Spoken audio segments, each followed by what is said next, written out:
warahmatullahi wabarakatuh. Terima kasih atas kesempatannya. Di sini kami dari kelompok 8 akan mempresentasikan hasil dari penelitian kami. Pada penelitian kali ini, kelompok kami mengambil judul Pengaruh Pengetahuan Perpajakan, Sosialisasi Pajak, Tarif Pajak, Omset Penghasilan, dan Umur Usaha terhadap kepatuhan wajib pajak UMKM di Kabupaten Sidoarjo. Adapun anggota dari kelompok kami, yaitu yang pertama ada saya sendiri, Arsyil Dwi Pirmaditya dengan 3 NIM terakhir 559, lalu ada Hailiza Hanim dengan 3 NIM terakhir 664, ada Zulkifli Afta dengan 3 NIM terakhir 665, dan yang terakhir ada Yeremia Niko dengan 3 NIM terakhir 687. Pada bab pertama terdapat latar belakang masalah, dan poin pertama kami yaitu ada pengaruh pengetahuan pajak. Jadi, hal yang perlu diperhatikan agar negara berkembang juga membutuhkan pembiayaan, yaitu dalam bentuk pajak. Maka dari itu, untuk membiayai negara tersebut, masyarakat harus patuh dalam membayar pajaknya. Dengan begitu, semua keperluan pembangunan dapat dibiayai, dan perkembangannya sangat dikendalikan oleh pemerintah. Dan dalam menangani hal pajak, maka masyarakat juga harus mengenal dengan patuh wajib pajak, yaitu salah satu faktor yang terpenting untuk terwujudnya pembayaran pajak untuk negara. Dalam sistem modern, pada prosedur pelayanan, bagi kantor pajak juga harus mendapatkan perhatian khusus agar masyarakat tertarik dengan pelayanannya dan juga menjadi daya tarik tersendiri untuk masyarakat yang akan membayar pajak. Poin selanjutnya yaitu ada sosialisasi pajak. Sosialisasi dan pemahaman perpajakan adalah hal yang penting bagi masyarakat yang masih belum dapat memahami pajak itu sendiri. Sehingga pemahaman wajib pajak mengenai perpajakan akan berjalan dengan sendirinya sesuai dengan tujuan Direktorat Jenderal Pajak. Dengan tingkat pendidikan masyarakat yang masih rendah, tidak sedikit masyarakat yang belum mengenal apa itu pajak dan juga bagaimana perlakuannya. Poin selanjutnya yaitu ada tarif pajak. Pada tahun 2018, pemerintah menyatakan untuk penurunan tarif pajak penghasilan untuk UMKM melalui revisi Peraturan Pemerintah Nomor 46 Tahun 2013. Penetapan batasan omset pelaku usaha kecil sebagai pengusaha dengan pajak 1%, dan untuk revisi pada tahun 2018 menjadi 0,5%. Dalam hal tersebut, pemerintah meringankan 0,5% pajaknya untuk para pengusaha UMKM. Lalu menurut Yusro dan Kiswanto pada tahun 2014, pajak merupakan pendapatan uang dari sumbangan masyarakat untuk negara sendiri yang akan dikelola oleh pemerintah dan sebagaimana mestinya akan digunakan untuk membayar hutang negara maupun pengeluaran-pengeluaran negara lainnya. Pembayaran pajak itu sendiri sudah diatur dalam Undang-Undang Perpajakan, yaitu bersifat dipaksakan atau wajib dalam membayar pajak dan tidak mendapatkan imbalan secara langsung kepada masyarakat. Namun manfaatnya akan bisa dirasakan oleh masyarakat sendiri dan akan terjadi pada masa mendatang. Poin selanjutnya yaitu ada omset dan umur pajak. Diikuti dengan omset usaha itu sendiri, dalam jumlah pendapatan pengusaha tersebut, seharusnya pengusaha ini menyadarkan dirinya sendiri berapa pendapatan yang diperoleh dalam kurun waktu tertentu.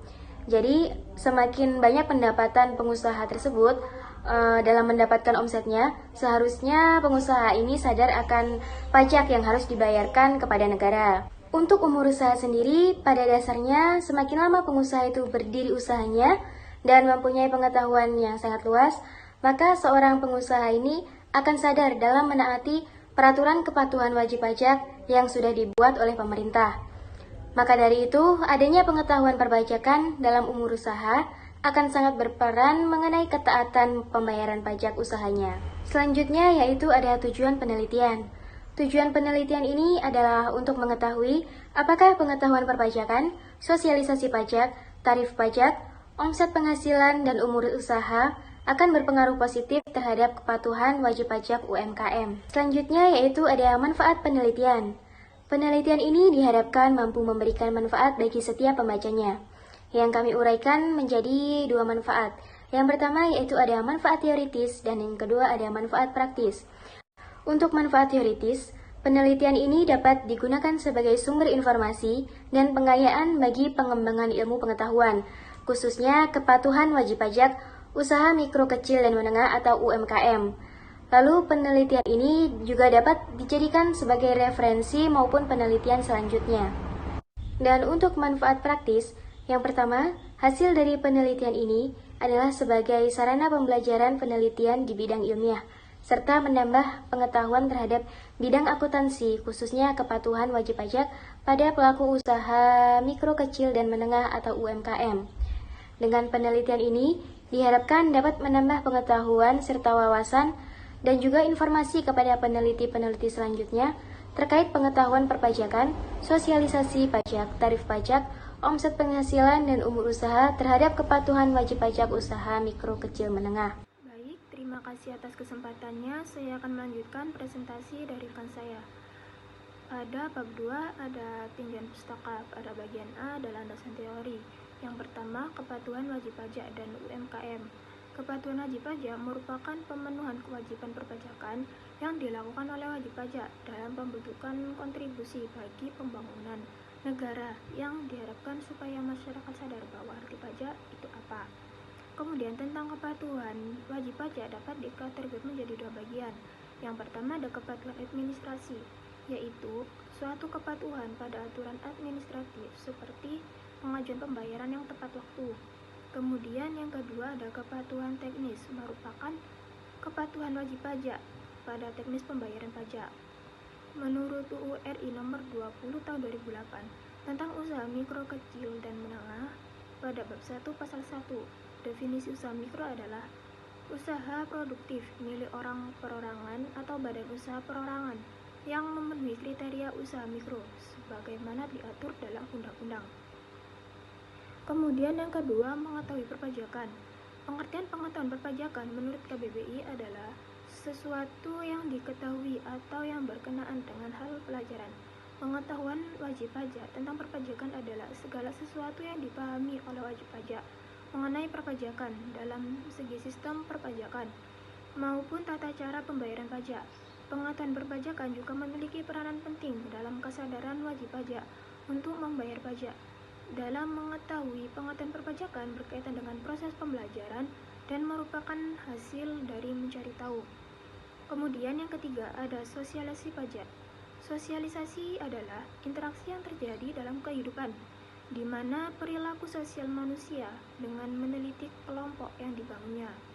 Bentuk sosialisasi pajak sendiri bisa dilakukan dengan penyuluhan, dan kegiatan penyuluhan tersebut dan pelayanan pajak pemegang peranan penting dalam upaya kemasyarakatan pajak sebagai bagian dalam kehidupan berbangsa dan bernegara.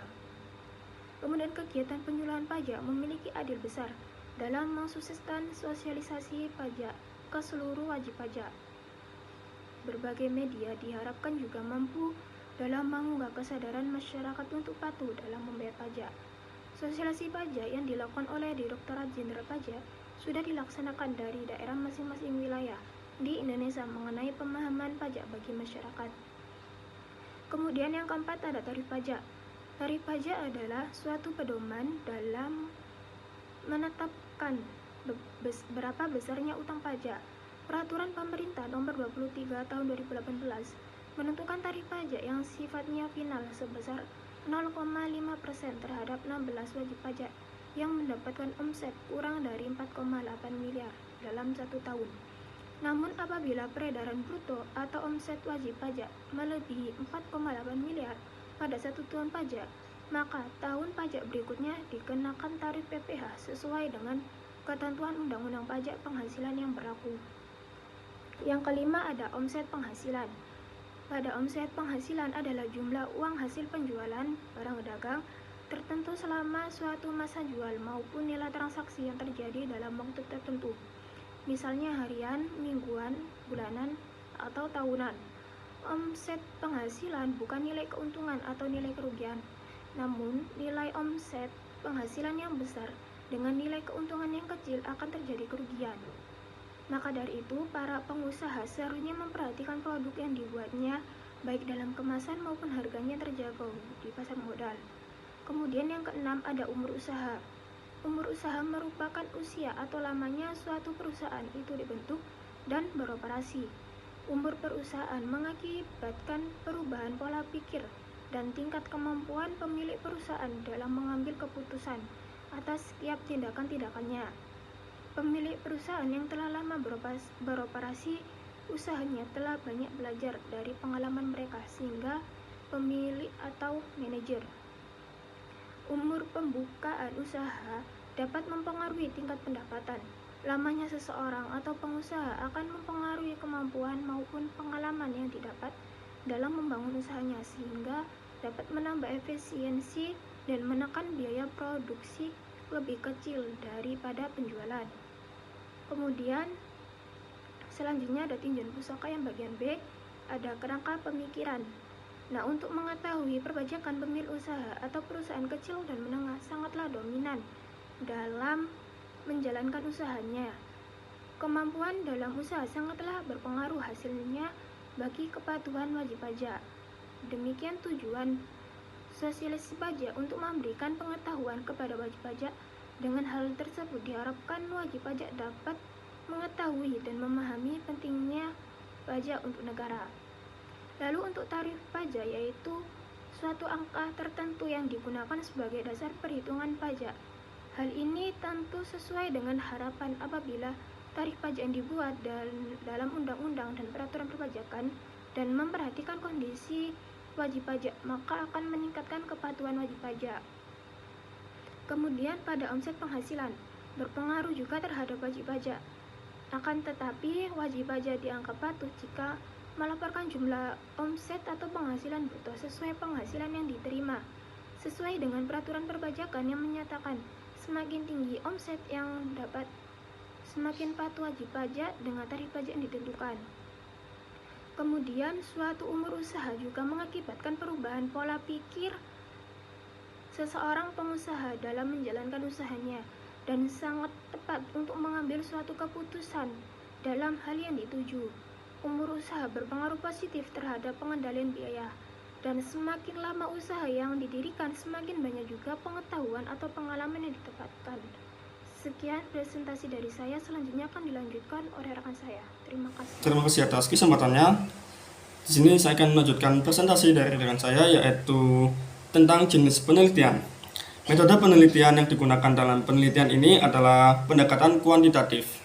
Pendekatan kuantitatif adalah upaya peneliti untuk mengumpulkan data yang bersifat angka. Data angka-angka tersebut selanjutnya diolah dengan menggunakan rumus kerja statistik dan diturunkan dari variabel yang sudah dioperasionalkan. Oleh sebab itu, penelitian ini memilih metode penelitian menggunakan pendekatan kuantitatif karena data yang disajikan itu berhubungan dengan angka dan menggunakan analisa statistik mengenai kepatuhan wajib pajak. Selanjutnya ada populasi dan sampel. Yang pertama, populasi penelitian. Populasi yang digunakan dalam penelitian ini adalah seluruh pengusaha UMKM di Kabupaten Sidoarjo yang berjumlah 206.745 UMKM. Populasi adalah wilayah generalisasi yang terdiri atas objek atau subjek yang mempunyai kualitas dan karakteristik tertentu yang ditetapkan oleh peneliti untuk dipelajari, kemudian diambil kesimpulannya. Yang kedua adalah sampel. Dalam penelitian ini, sampel diambil dengan menggunakan metode sampel random sampling dengan rumus Slovin. Dengan menggunakan rumus Slovin, diketahui jumlah sampel dalam penelitian ini adalah sebanyak 100 UMKM di Kabupaten Sidoarjo. Teknik sampling yang digunakan dalam penelitian ini adalah random sampling, yaitu teknik pengambilan sampel dari anggota populasi yang dilakukan secara acak tanpa memperhatikan strata dalam populasi itu. Selanjutnya dilanjutkan oleh rekan saya. Terima kasih atas kesempatannya. Di sini saya akan menjelaskan tentang gambaran umum lokasi penelitian. Sidoarjo dulu dikenal sebagai pusat kerajaan Janggala. Pada masa kolonialisme Hindia Belanda, daerah Sidoarjo bernama Sidokare, yang merupakan bagian dari Kabupaten Surabaya. Daerah Sidokare dipimpin oleh seorang patih bernama Raden Djokroharjo, yang bertempat tinggal di kampung Pucang Anom, yang dibantu oleh seorang wedana yaitu Bagus Ranuwiryo, yang berdiam di kampung Pangabahan. Pada tahun 1859, berdasarkan keputusan pemerintah Hindia Belanda nomor 9 tanggal 31 Januari, daerah Kabupaten Surabaya dibagi menjadi dua bagian, yaitu Kabupaten Surabaya dan Kabupaten Sidokare. Sidokare dipimpin oleh Raden Atopuro yang kemudian bergelar menjadi RTP Jokronegoro, yang berasal dari Kasepuhan. Ia adalah putra dari RAP Jokonegoro, Bupati Surabaya. Pada tanggal 28 Mei 1859, nama Kabupaten Sidokare yang memiliki konotasi kurang bagus diubah namanya menjadi Kabupaten Sidoarjo. Baik, terima kasih atas kesempatannya. Selanjutnya ialah metode pengumpulan data. Sumber data dari penelitian ini adalah dengan menggunakan data primer.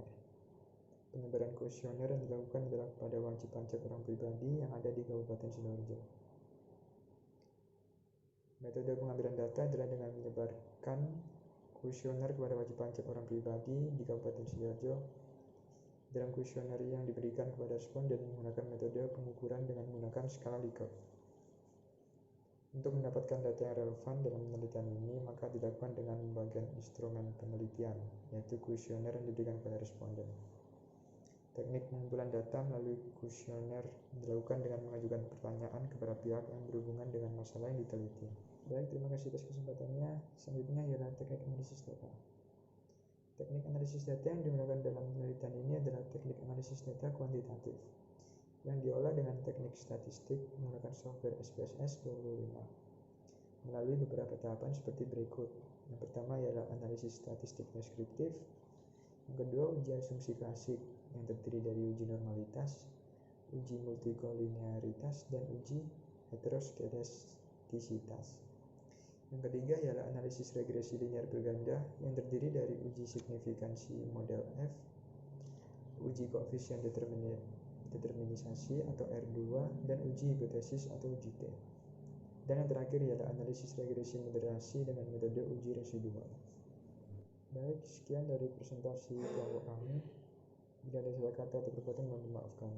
Terima kasih.